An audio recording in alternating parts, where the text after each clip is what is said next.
மனிதனுடையதான மேன்மை அவனை அநேக நேரங்களில் விழத்தள்ளுகிறதாக இருக்கிறது.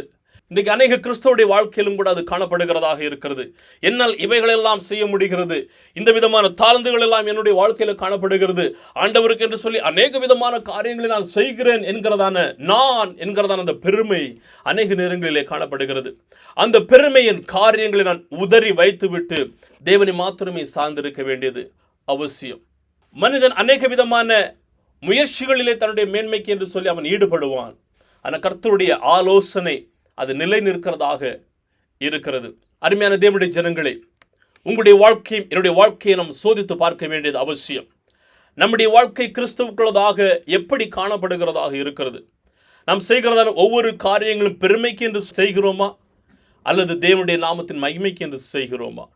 நாம் தேவனுடைய நாமத்தின் மகிமைக்கு என்று செய்ய வேண்டியது மிகவும் அவசியமானதாக காணப்படுகிறது.